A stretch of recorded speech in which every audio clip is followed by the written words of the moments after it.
Good morning, everybody, and welcome back. Welcome back. Welcome back. So, um, I hope you all had a great 2 days. It's Wednesday. I hope you all had a great 2 days. This has been the longest week, and we are only on Hump Day, Wednesday. And those Monday and Tuesday, those 2 days were horrific. They seem to be the longest days ever. And it feels like you know how you see how you get up in the morning and you get dressed, you step outside your door, and you right back in the bedroom, getting out of bed and getting dressed, like deja vu. That's what it seems like. I'm doing the same thing over and over again. It just like, and I'm just worn out. I'm just tired. It's been the longest week. And I think it's been the weather because the weather has been changing, and my body is very sensitive to cool weather. When cool weather starts coming, my allergies start kicking, my nose start draining, my glands start swelling. I get you know, my itchy hive starting, so I just had a rough 2 days. So anyway, before we get started, I would like to offer you all the opportunity to rate, share, and subscribe to my channel if you have not already done so. My channel is growing, and I thank God for my subscribers. I have 82 now, and I'm proud of that. Thank you very much. So, I want to tell you all something that happened to me and give you all some encouraging words. Okay, now back in the late 80s, I was divorced. I was a young wife, and I got divorced, and I was on my own living with my daughter. And she was in daycare, and I had took a job at a fast food chain, Hardee's. Okay, so I was working there, and with the other young girls, they were single mothers too, and it was guys there, and we was having a good time working. It was a nice little, group of employees, and the administrative staff was awesome. So we were working, having a good time. Everybody was trying to match up with boyfriends and girlfriends, but I wasn't. I wasn't. I was just trying to make my little bit of money and go home. And when I say a little bit of money, it was a little bit of money. So this guy, we're gonna call him Marco Polo. I'm not gonna give his name. His name is Marco Polo, MP. He came from South Carolina, and he was a cook. He worked two jobs. He had a full-time job, and he had the part-time job. Okay, so his part-time job was daytime with me, and then he worked his second shift in a factory at night. Had his own car. He dressed to kill. It was two of them, him and his friend. They came from South Carolina to North Carolina. All the girls in Hardee's went crazy. Okay, they were not good looking men, but they were tall, they were slim, they had the South Carolina accent, they had the nice cars. They was dressing with the sharp shoes and the pants and the matching this and that, cologne, jewelry, everything. Okay, so one of them was liking me. Okay, he was younger than me. I get a lot of guys who always are younger than me. My husband's was younger than me. That just happens to me. I don't know why. But anyway, he was younger than me. And he probably was no more than maybe I was probably 23, I'm thinking. So he probably was like maybe 19, I'm thinking. He didn't have any children or anything. So he asked me, the girls was like fighting over him. So we were all getting along until he came. They stopped talking to me because he started trying to talk to me.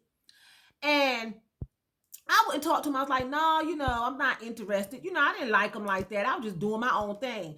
And the girl's like, shoot, I'll go with him. He got money, he working and blah, blah. He was spitting that. He was trying to spit that little rap, I help you. You got a daughter, I pay your daycare, I put gas in your car and blah, blah, blah. But I've always been I've never really asked men for anything. I've never done that. So I was always doing on my own. And I've never had them to give me anything really. So I'm doing on my own. So I was like, no. So he was like, well, let's just go to Carowinds. Let's just go to Carowinds. A bunch of us going to Carowinds this weekend. Why don't you go with me? I was like, okay. So I think my mom kept my daughter, and I went to Carowinds with him. Everybody was in their own car, okay? So we get the Carowinds and everything, and it's all hot and sticky and steamy because we went the wrong time of the day. I was melting. I looked like a chocolate Snickers bar. Literally. I was sweating like crazy, okay? I was sweating. And we was in line and everything. We rode one freaking ride the whole time. Okay? The whole time that we were at Carowinds, he played games. Now, mind you, age don't make a man. Because I've seen a lot of young men that were very mature and had their lives in order, and they got it going on. And I know a lot of older men that don't have nothing going on for them. So age is nothing. That doesn't mean anything. It's all up here and how you were raised and what you had to go through to become a man. Same thing as a woman. Age doesn't mean anything, okay? But he played all these games and everything, and his friends and their girlfriends was here and there. He played all these games. We rode one ride. We didn't even get anything to eat. This sucker played games the whole time. He lost his whole check playing games, okay? I was like, let's go. It's getting dark. I mean, literally, it was getting dark. And I was like, let's just go home. So he was like, well, okay. He was like, I'm trying to win you a stuffed animal and your daughter a stuffed animal. You know, like your whole check the whole day, one ride. So anyway, we get in the car. We get back to the car. And he leans, when we get into the car, he cuts the car on, cuts the air on. He leans in to give me a kiss. I could swear his whole mouth swallowed my face. He had very, very, very, very, very, very, very, very, very, very, very, very, very full lips. Very full lips and really, really skinny, slanty eyes like the Muffin Man. Do you know the Muffin Man? Y'all know that nursery rhyme song? He looked like his head was perfectly round. He had really full lips and really tiny slotted eyes. Okay, he was a brown skinned man. When he leaned in to kiss me, it was like he sucked this whole area down into his throat, esophagus.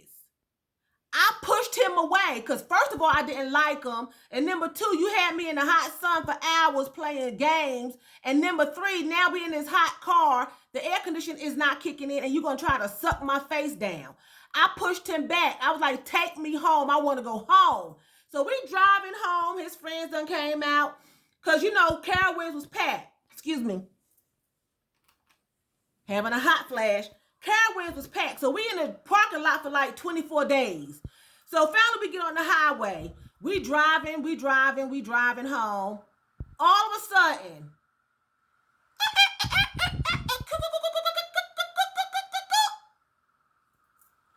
the car smoking.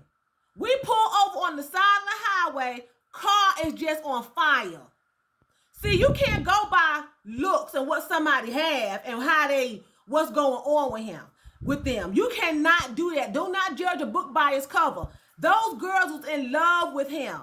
They were in love with Marco Polo. They stopped speaking to me at work because of Marco Polo. His car was a raggedy mess. He was not a good date. He wasn't a good kisser. And he was just all around a big fat loser, even though he was tall and skinny.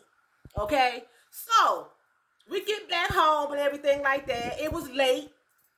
So he was like, I'm going to drop you off or I can stay. I was like, well, you can just drop me off. I'm not going to let you stay. So he was like, well, I can sleep in the extra room. And I was like, no. And that's a whole nother story. Because he didn't stay that night. That's a whole nother story that I got with that. I'm going to come back with that. I don't have enough time with that one. So anyway, he left. I went on in the house. I was so frustrated. So the next day I was off work. I go back to work on Monday. Because that was Saturday and Sunday. I go back to work on Monday.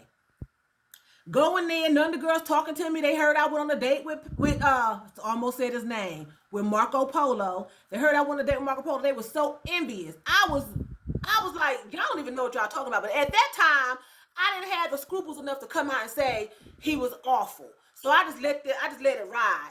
Me and my crazy self, instead of me following my unction because he got on my nerves and I didn't like him anyway, we started hanging out together like we were a couple, okay? For some reason, it's like I couldn't get rid of him. In my mind, I didn't want to be around him. In my mind, I didn't like him. He just actually made me sick. I couldn't stand him. But for some reason, I was always with him. Always. Me and my daughter, we was always with him. He was at my house, every weekend. He didn't work his full-time job on Friday, so he was with me on Friday evenings, Saturday all day, Sundays. We were just hanging out, restaurants, this and that. But I couldn't stand this boy. So finally, I got the nerve up to tell him, he kept trying to get me to go to South Carolina to meet his family. And I was like, I don't want to go to South Carolina with you to meet your family. I'm not going. So one Sunday night, we went to a revival, a church, and I knew the pastor personally.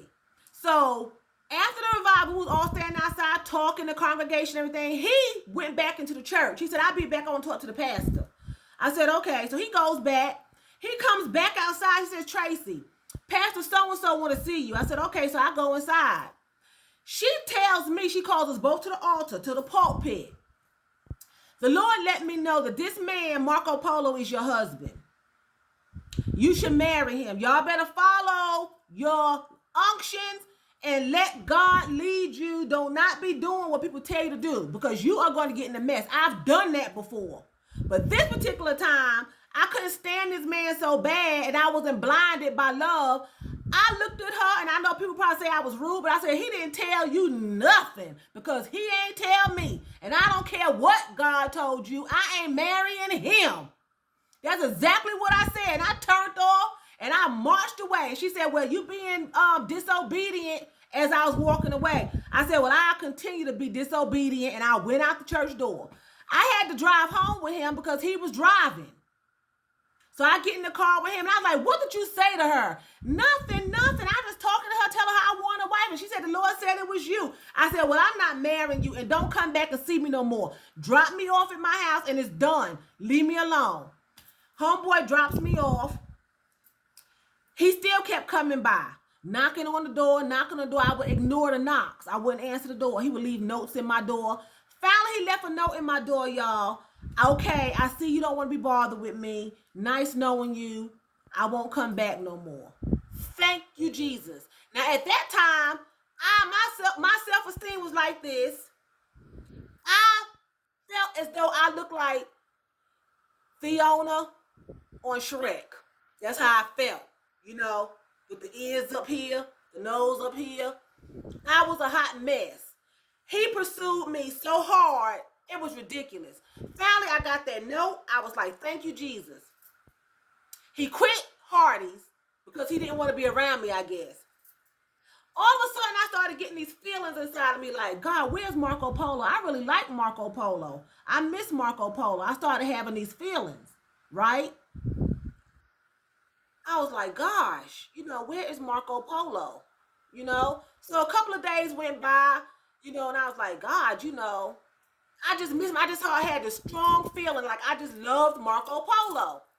So he's come by the Hardee's to get something to eat. I'm at the drive-thru. I had to serve him. But when I seen him, he made me sick. I couldn't stand him. I was like, when he was in my vicinity, because he started coming through getting food. So I was like, I can't stand being around him. Somebody else get his order. But when he wasn't around me, I missed Marco Polo. He even sent me 2 great big old dozen of roses to Hardee's. I mean, he had flowers delivered to me twice. Beautiful roses. I couldn't stand him. But when he wasn't in my immediate surroundings, I missed him. So one day he come through the drive-thru. He's like, Tracy, how you doing? I was like, fine. Like, you need any gas money, anything like that? I was like, no, I'm fine. He said, well, let me take your car and have it clean. He said, I'm going to put some gas in it for you, but let me have it clean for you. I was like, okay, take it and have it clean. That boy, I went to work from 7 to 4, okay? That boy kept my car from 7 to 4 because he was there that morning when I punched in, okay? Took my car, said he was going to have it clean. He brought it back like 10 to 4, okay? I get in the car's still filthy, and I don't have no gas. I had to go get gas in my car with my little bit of money and go home. I was so pissed. I didn't see him no more after that, right? But every time he wasn't around me, I was missing Marco Polo. But I wasn't seeing him. But I was like, God, I miss him so much. What's going on? One day I get in my car and I go to vacuum clean it. Because when he first gave it to me, I vacuum cleaned it, put gas in it because the floor was filthy. but I still was missing Marco. So I put gas in my car. It was down the road, like maybe a month. I went and I put gas in my car and I was vacuum cleaning my car. And something said, stick your hand down in the back seat. I stick my hand down in the back seat and I pulled out all this green stuff. Looked like moss. That's what it looked like green and brown moss. You were mistaken for marijuana, but it wasn't marijuana. It looked like green and brown moss. Somebody had tucked it all down in the back of my car seats. Okay? When I took all of that out, it was tons of it. The feeling for Marco Polo went away. Homeboy had took my car to his hometown, South Carolina, and put a root on me. That's exactly what he did because I was in love with this man. I was in love with the Muffin Man until I took that stuff out the back of my car. He had to put stuff in my car. And what he had did was he put it in there and he stayed away to give it time to work. So I vacuum cleaned all out my car. And my mom told me okay, he did something. And I got the car clean. And I was like, oh, God, thank you, Jesus. Here he come. About 2 weeks later, knocking on the door. Because now I'm supposed to accept him back because he laid the groundwork for me to love him. But homeboy didn't know Jesus had allowed me to find that crap. I vacuum cleaned it up. When he came to my door, I opened that door and I said, don't you ever come back to my door again, you root worker. And I slammed the door in his face. I could look through the peephole and his lips, his very, very, very, very, very full lips was like to his chest. His mouth had completely dropped to the floor because he was shocked because he got busted. Y'all need to follow y'all gut instincts. If you do not like anybody, don't be with them. I've made that mistake several occasions.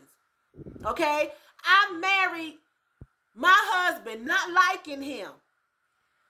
My daughter's father. I'm going to go back because that was my first husband. I married him. I didn't like him. I married my second husband. I didn't like him. But because of pressure and you just want to get married, but you have that gut feeling that you shouldn't do it, follow that. I've done that on several occasions, y'all. Don't do it. Don't do it, And there's nothing wrong with that. I'm not putting any of the men down, because I'm sure some of them I dated didn't like me either. But what I'm saying is just follow your gut. Follow your heart.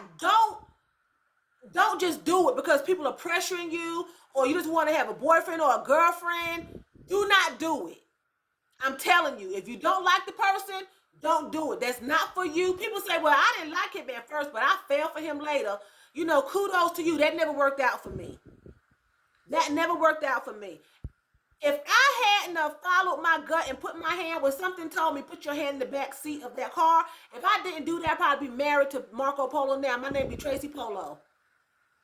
My name would be Tracy Polo, and I probably have little Polians running all around my house and not knowing what's going on out of my mind. And he probably be out there cheating, doing whatever he want to do. Because regardless of the jobs he had, don't look at the outward appearance. Homeboy didn't have nothing. His car was raggedy. He was always broke. The apartment they lived in was a shamble. You can't go by that. The girl was going by all of that, but I dealt with it, and I seen what he was like, and he put a root on me. Okay? And I was like, they was like, y'all broke up? You and Marco Polo broke up? I was like, I'm not his girlfriend. Well, y'all always together. I was probably under a spell the whole time because I didn't like him, but I always had to be around him. You know what I'm saying? So you all be careful. Have a wonderful Wednesday. A happy hump day. And I'm going to say vielen Dank. That's thank you very much in German. So vielen Dank for watching me. And choose, that's what? That's bye in German. You all have a wonderful day.